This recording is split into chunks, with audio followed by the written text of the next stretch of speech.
Good morning विद्यार्थी मित्रों। So last लेक्चरनी अंदर आपणे इलेक्ट्रॉन प्राप्ति एंथाल्पी विषे अभ्यास कर्यो हतो। इलेक्ट्रॉन प्राप्ति एंथाल्पी बराबर।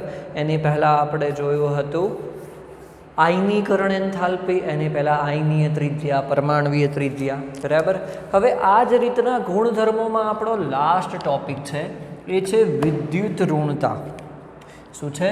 વિદ્યુત ઋણતા, જેને ઇંગ્લિશમાં કહેવામાં આવે છે ઇલેક્ટ્રોનેગેટિવિટી, ઇલેક્ટ્રોનેગેટિવિટી। આ ટોપિક ખૂબ જ ઇમ્પોર્ટન્ટ છે, કેમ કે આગળ જતા કાર્બનિક રસાયણના ચેપ્ટરમાં અને બીજા પણ અકાર્બનિકની અંદર આવર્ત કોષ્ટકના જ ચેપ્ટર છે ઘણા બધા બરાબર। અલગ અલગ વિભાગના, પી વિભાગના તત્વો, એસ વિભાગના તત્વો, ડી વિભાગના તત્વો, એફ વિભાગના તત્વો, એમાં દરેકની અંદર આ ટોપિક કામમાં આવશે।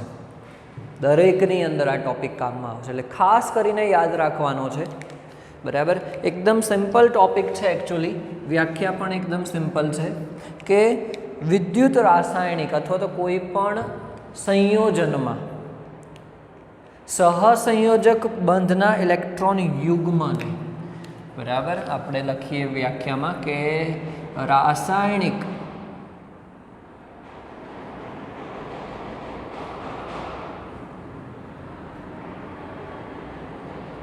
संयोजन में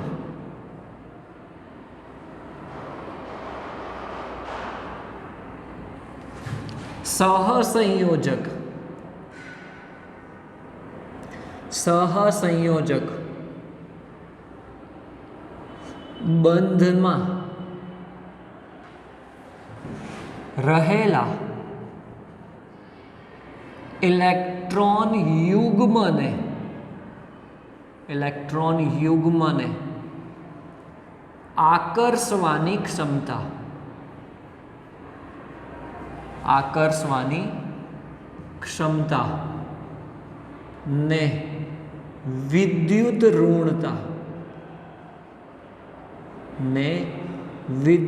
ऋणता कहेवामां आवे छे।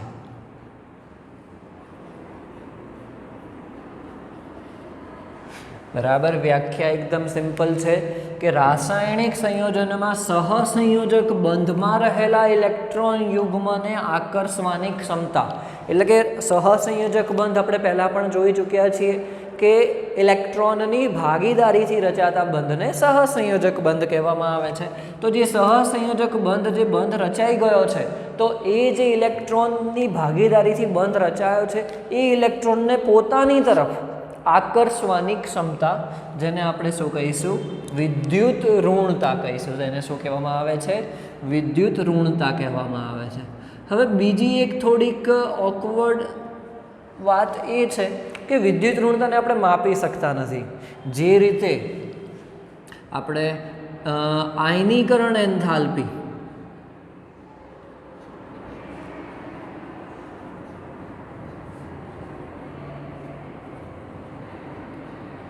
आयनीकरण एंथाल्पी अने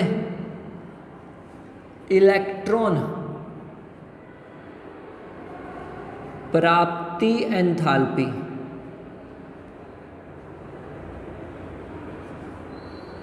नी जेम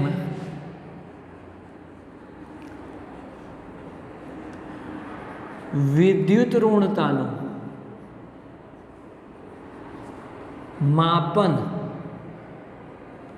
थई सकतुं नथी।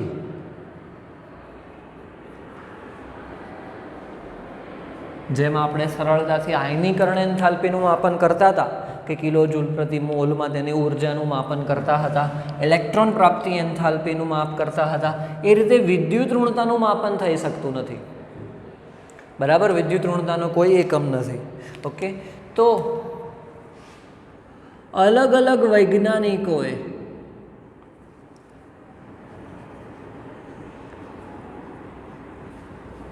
अलग अलग वैज्ञानिकोए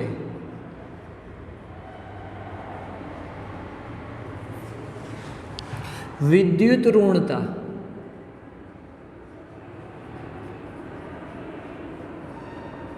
ને માપવાની પદ્ધતિઓ રજૂ કરી.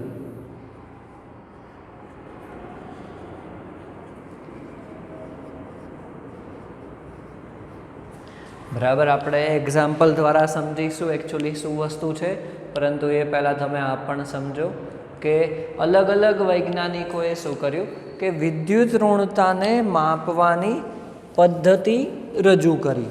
ઓકે, ઇલેક્ટ્રોન યુગ્મને આકર્ષવું એના વિશે આપણે ખાસ સમજવાનું છે.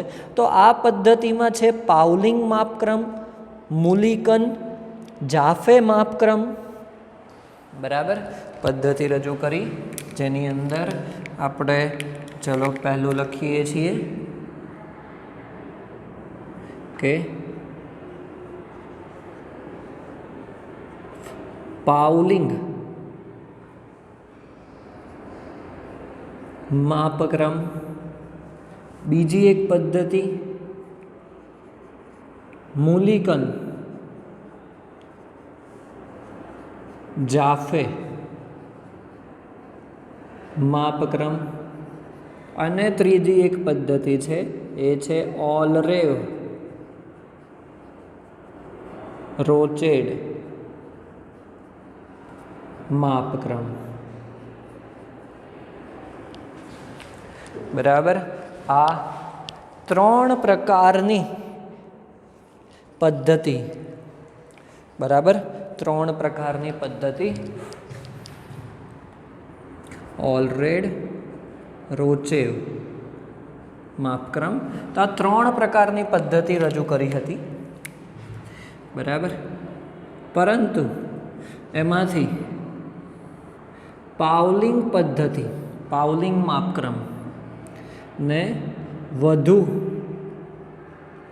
સ્વીકૃતિ મળી.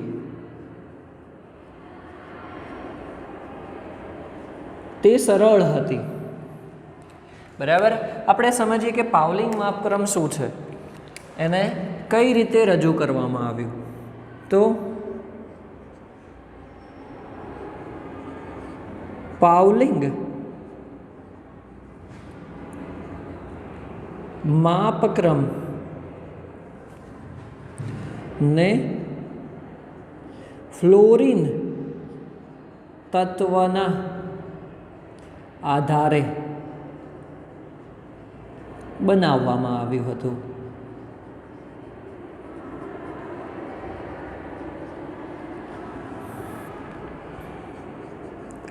બરાબર, ફ્લોરિન તત્વના આધારે બનાવવામાં આવ્યું હતું.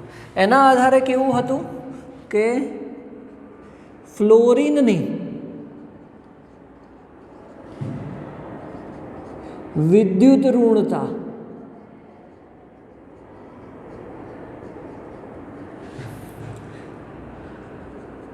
સૌથી વધારે છે અને તેનું મૂલ્ય 4.0 નક્કી કરવામાં આવ્યું.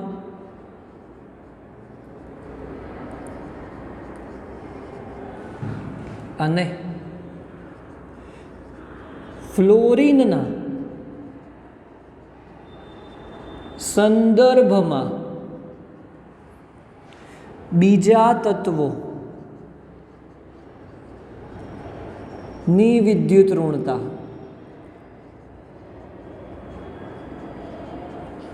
નક્કી કરવામાં આવી.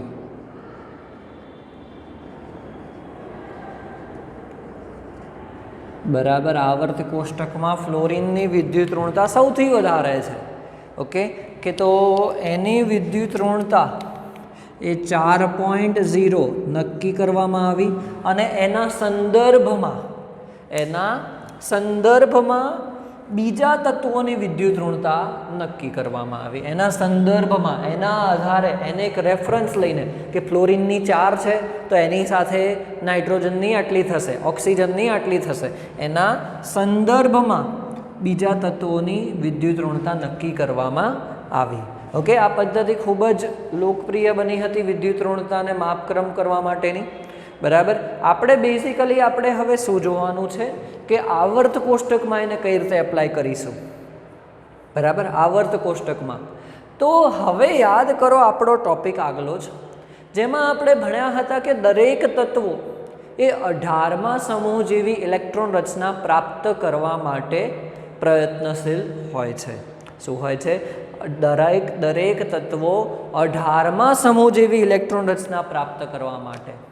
बराबर, तो जो आपणे एवं कहीए कि 18मो समूह, अहींया समझवानुं छे तमारे खास कि 18मो समूह आपणे लेवा जई रह्या छीए तो एनी बाह्यतम कक्षामां हीलियम एमां 2s2 छे, त्यारबाद शुं आवे छे 2s2 2p8 आवे, सॉरी 2p6 आवे छे। बराबर, त्यारबाद शुं आवे छे 3s2 3p6 आवे छे। एनो मतलब कि बाह्यतम कक्षामां हीलियम सिवायना बीजा बधा ज तत्वोमां बाह्यतम कक्षामां n बराबर 2 लईए तो बाह्यतम कक्षा 2s अने 2p थाय तो 2 અને 6 8 इलेक्ट्रॉन, n बराबर આપણે 3 લઈએ તો બાહ્યતમ કક્ષામાં 8 ઇલેક્ટ્રોન હોવા જોઈએ। જો બાહ્યતમ કક્ષામાં 8 ઇલેક્ટ્રોન હોય તો તે સ્થાયી થઈ જાય સૌથી વધારે। તો દરેક તત્વો 8 ઇલેક્ટ્રોન બાહ્યતમ કક્ષામાં બનાવવા માટે પ્રયત્નશીલ હોય છે। 8 ઇલેક્ટ્રોન એટલે કે 18મા સમૂહ જેવી રચના। બાહ્યતમ કક્ષામાં વાત કરું છું, બાહ્યતમ કક્ષા એટલે યાદ રાખજો છેલ્લો જે તમારો n બરાબર હોય, n બરાબર એ શું થશે? તમારી બાહ્યતમ કક્ષા થશે દરેક।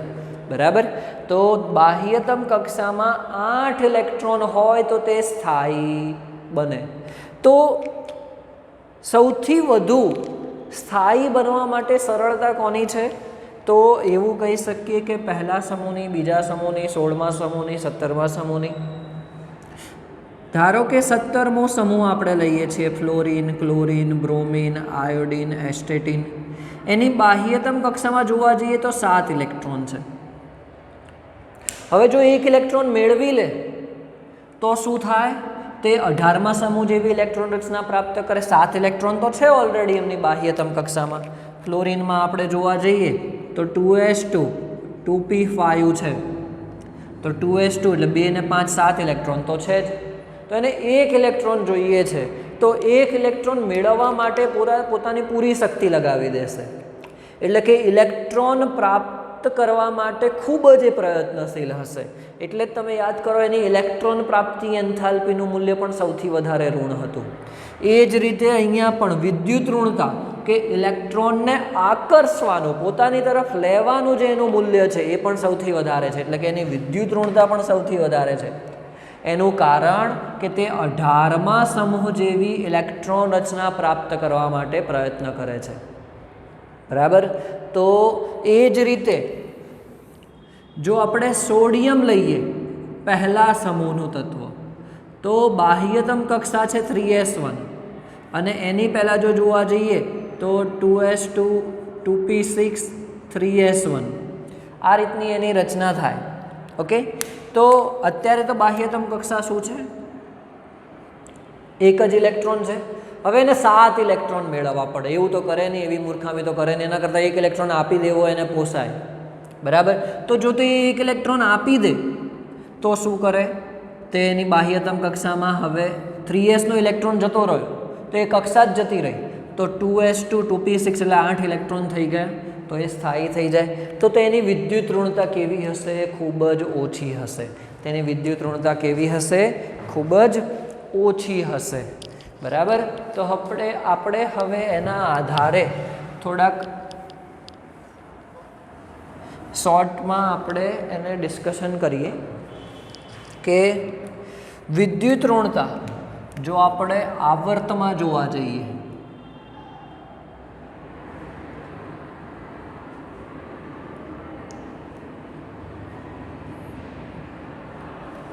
आवर्त में કઈ બાજુ જઈશું આપણે? ડાબીથી જમણી બાજુ તરફ જતા. ડાબીથી જમણી બાજુ તરફ જતા તો શું થશે? સમજો, ખાસ સમજવાનું છે. અહીંયા હું તમને એક્ઝામ્પલ સાથે જ સમજાવું છું. જેમાં આપણે લઈએ છીએ n બરાબર 2 લઈએ છીએ, બરાબર, જેમાં લિથિયમ છે, બેરેલિયમ આવશે, બોરોન, કાર્બન, નાઇટ્રોજન, ઓક્સિજન અને ફ્લોરિન. ઓકે, એની ઇલેક્ટ્રોન રચના જો લખવી હોય બાહ્યતમ કક્ષાની તો અહીંયા થશે 2s1 થશે. આની શું થશે? 2s2 થશે. બોરોનમાં 2s2 2p1 હશે. એ જ રીતે કાર્બનમાં 2s2 2p2, nitrogen 2s2 2p3, oxygen 2s2 2p4 અને ફ્લોરિન 2s2 2p5.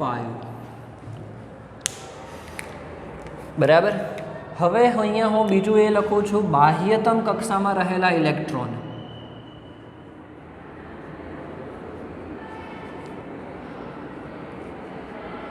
કક્ષાના ઇલેક્ટ્રોન તો એક છે લિથિયમમાં બાહ્યતમ કક્ષામાં. બોરોન બેરેલિયમમાં કેટલા છે? તો 2 ઇલેક્ટ્રોન છે. બોરોનમાં કેટલા છે? તો 3 છે. કાર્બનમાં 4 છે. નાઇટ્રોજનમાં 5 છે. ઓક્સિજનમાં 6 છે અને ફ્લોરિનમાં કેટલા છે? 7 છે. આ વસ્તુ ખાસ સમજવાની છે એટલે હું તમને વધારે ડિટેલમાં એક્ઝામ્પલ સાથે સમજાવવા ટ્રાય કરી રહ્યો છું કે દરેક તત્વ એ 18મા સમૂહની ઇલેક્ટ્રોન રચના પ્રાપ્ત કરવા માટે પ્રયત્નશીલ હોય છે. તો એકચ્યુઅલી અહીંયા ઇલેક્ટ્રોન યુગ્મને આકર્ષવું એટલે કે ઇલેક્ટ્રોનને મેળવવાની ક્ષમતા, ઇલેક્ટ્રોન લઈ લેશે. શું કરશે? ઇલેક્ટ્રોન લઈ લેશે. તો ઇલેક્ટ્રોન લેવાથી ફાયદો કોનો છે એ જોઈએ આપણે. અહીંયા હવે લિથિયમ ઇલેક્ટ્રોન લે તો એને કોઈ ફાયદો નથી, કારણ કે લિથિયમ ઇલેક્ટ્રોન લેવાથી એની બાહ્યતમ કક્ષામાં ચાલો 1 હતો, 1 વધી ગયો તો 2 જ ઇલેક્ટ્રોન થયા, તો એને તો કોઈ ફાયદો નથી થતો. બેરેલિયમ લે તો એને લિથિયમ કરતાં થોડો વધારે ફાયદો થાય કે એમાં 2 હતા અને 3 થયા. બોરોનમાં 4 થશે ઇલેક્ટ્રોન મેળવે તો, કાર્બનમાં 5 થાય, 1 જ ઇલેક્ટ્રોન મેળવે તો, નાઇટ્રોજનમાં 6 થાય, ઓક્સિજનમાં 7 થાય, ફ્લોરિનમાં 8 થઈ જાય. તો ફ્લોરિન જુઓ, એને 1 જ ઇલેક્ટ્રોન જોઈએ છે 18મા સમૂહની ઇલેક્ટ્રોન રચના પ્રાપ્ત કરવા માટે. તો એ શું કરશે? ઇલેક્ટ્રોન મેળવવા માટે એનામાં જેટલી તાકાત હશે લગાવી દેશે, કારણ કે જો ઇલેક્ટ્રોન મેળવી લે તો શું થાય? તે 18મા સમૂહ જેવી ઇલેક્ટ્રોન રચના પ્રાપ્ત કરે તો પછી તે સ્થાયી બને. એ જ રીતે ઓક્સિજન જો 2 ઇલેક્ટ્રોન મેળવે તો એ સ્થાયી થઈ જાય. નાઇટ્રોજન 3 ઇલેક્ટ્રોન મેળવે તો તે સ્થાયી થઈ જાય. તો ઇલેક્ટ્રોનને આકર્ષવાની ક્ષમતા સૌથી વધારે કોની હશે? તો ફ્લોરિનની હશે, કારણ કે એને તો 1 જ ઇલેક્ટ્રોનની જરૂર છે, તો ગમે ત્યાંથી મળશે ઇલેક્ટ્રોન લઈ લેશે. યાદ રાખજો, ફ્લોરિન કદી ઇલેક્ટ્રોન નહીં ગુમાવે. કોઈ પણ સંયોજન હશે, ફ્લોરિન હંમેશા, એવું કહી શકાય, આપણે નામ આપેલું છે, આમ તો એવું નામ આપેલું છે કે જે 17મા સમૂહના તત્વો છે એ ભિખારી તત્વો છે, ગમે ત્યાંથી ગમે તે મળે લઈ લેશે. એમાં પણ શું? ઇલેક્ટ્રોન. ઇલેક્ટ્રોન ગમે ત્યાંથી મળશે એને, કોઈ પણ તત્વને ફ્લોરિન સાથે લઈ જાઓ તો ફ્લોરિન એમાંથી ઇલેક્ટ્રોન લઈ લેશે. કેમ? કારણ કે 1 જ ઇલેક્ટ્રોન મેળવવાથી તે 18મા સમૂહની ઇલેક્ટ્રોન રચના પ્રાપ્ત કરી રહે છે. ઓકે, તો જો ડાબીથી જમણી બાજુ તરફ જતા, હવે તમને આઈડિયા આવ્યો હશે કે ડાબીથી જમણી બાજુ તરફ જતા શું થાય છે? વિદ્યુત ઋણતા વધે છે. ડાબી બાજુથી જમણી બાજુ તરફ જતા શું થાય છે? વિદ્યુત ઋણતા વધે છે.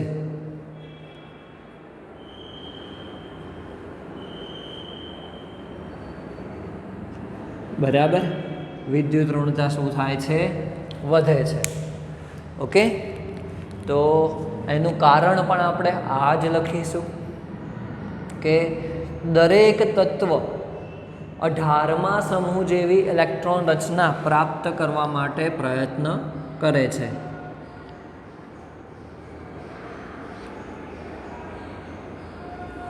બરાબર કે દરેક તત્વ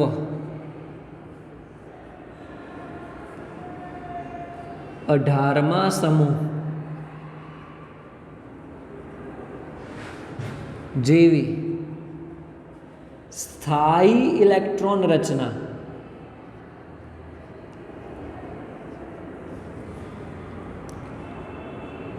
પ્રાપ્ત કરવા માટે પ્રયત્ન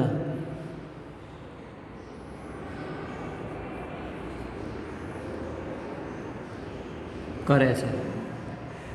બરાબર. તેના ફળ સ્વરૂપે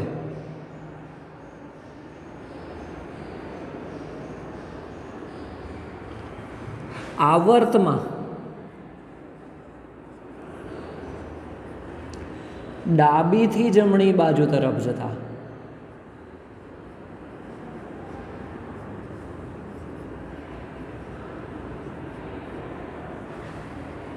તત્વોની ઇલેક્ટ્રોન મેળવવાની વૃત્તિ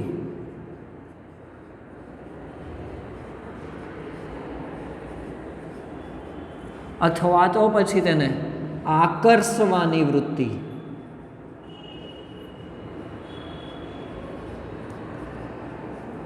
વધે છે. એટલે કે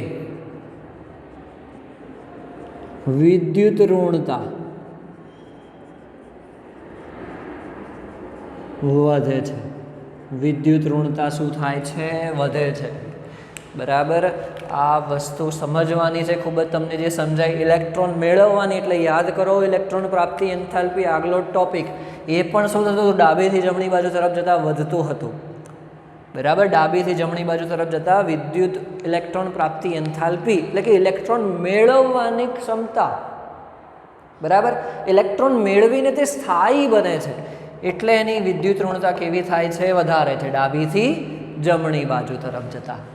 ઓકે, ચલો. એ જ રીતે હવે આપણે જોઈએ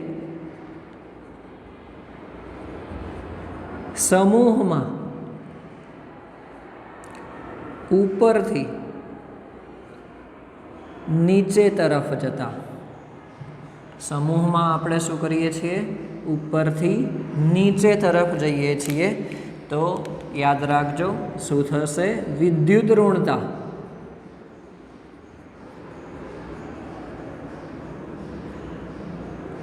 ઘટે છે. બરાબર. સમૂહમાં ઉપરથી નીચે તરફ જતા વિદ્યુત ઋણતા ઘટે છે. કારણ પણ એનું એ જ થશે જે આગળ આપણે ઇલેક્ટ્રોન પ્રાપ્તિ એન્થાલ્પીમાં આપ્યું હતું એ જ, કે પરમાણવીય કદ અથવા તો કહી શકીએ ત્રિજ્યા વધે છે. આથી કેન્દ્રનું બાહ્યતમ કક્ષા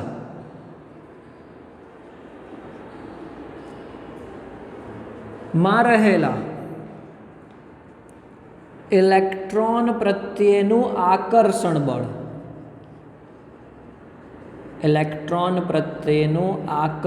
બળ ઘટે છે. બરાબર. આપણી વ્યાખ્યા શું છે એકચ્યુઅલી? કે ઇલેક્ટ્રોન યુગ્મને આકર્ષવાની ક્ષમતા. તો હવે કેન્દ્ર જ આકર્ષણ બળ જ ઘટતું હોય, બાહ્યતમ કક્ષા જ ખૂબ જ દૂર જતી હોય, આકર્ષણ બળ ઘટે તો શું થાય? વિદ્યુત ઋણતા ઘટે. બરાબર. એટલે યાદ રાખજો સમૂહમાં ઉપરથી નીચે તરફ જતા વિદ્યુત ઋણતા ઘટે છે. ઓકે. સમૂહમાં ઉપરથી નીચે તરફ જતાં વિદ્યુત ઋણતા શું થાય? ઘટે છે. ઓકે. તો આ વિદ્યુત ઋણતા એકચ્યુઅલી ખૂબ જ ઇમ્પોર્ટન્ટ ટૉપિક છે. આ સમજવો એટલા માટે જરૂરી છે કેમ કે દરેક જગ્યાએ આ કામમાં આવશે. કોઈ પણ તમે સંયોજન બનાવશો તો દરેક સંયોજનના આધારે શું થશે? આ ટૉપિક કામમાં આવશે. બરાબર. આની સાથે સાથે હવે આપણે શું કરવા જઈ રહ્યા છીએ કે દરેકને એકબીજા સાથે કોરિલેટ કરીએ છીએ.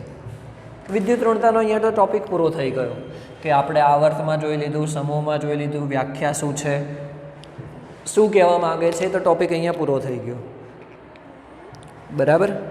પરંતુ આપણે શું કરીએ છીએ કે હવે એક બીજી વસ્તુ કરીએ છીએ કે શોર્ટમાં તમારે યાદ રાખવાનું છે. બરાબર, કે યાદ કરો પરમાણવીય ત્રિજ્યા, પરમાણુ કદ કહીએ કે પછી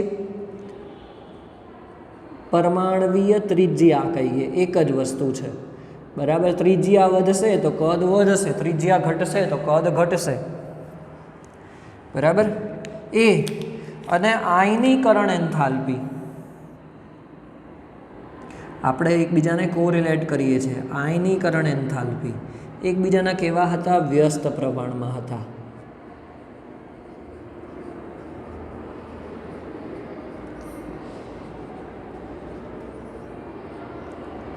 આયનીકરણ એન્થાલ્પી. બરાબર. હવે બીજું જો જોવા જઈએ તો પરમાણવીય ત્રિજ્યા અને ઇલેક્ટ્રોન પ્રાપ્તિ એન્થાલ્પી, અથવા તો આપણે એવું કરીએ કે આયનીકરણ ત્રિજ્યા લઈએ,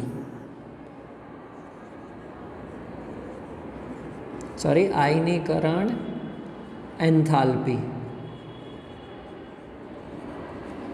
અને ઇલેક્ટ્રોન પ્રાપ્તિ એન્થાલ્પી લઈએ તો એ એકબીજાના સમપ્રમાણમાં થાય.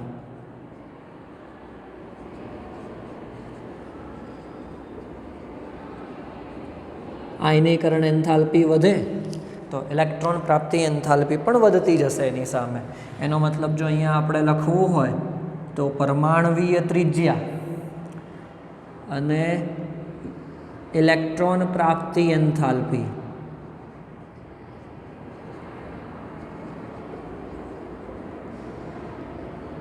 એ બંને એકબીજાના કેવા હશે?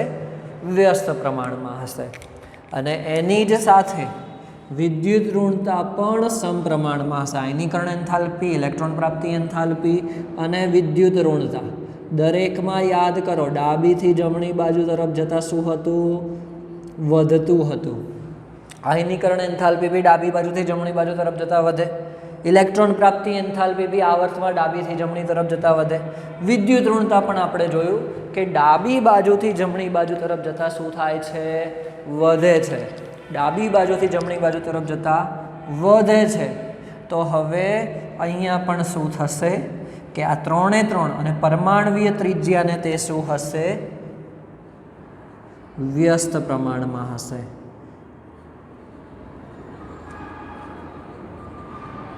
વિદ્યુત ઋણતા. બરાબર. તો પરમાણવીય ત્રિજ્યા એ આયનીકરણ એન્થાલ્પી, ઇલેક્ટ્રોન પ્રાપ્તિ એન્થાલ્પી અને વિદ્યુત ઋણતાથી ઓપોઝિટ હશે. બરાબર. આ વસ્તુ ખાસ સમજવાની છે.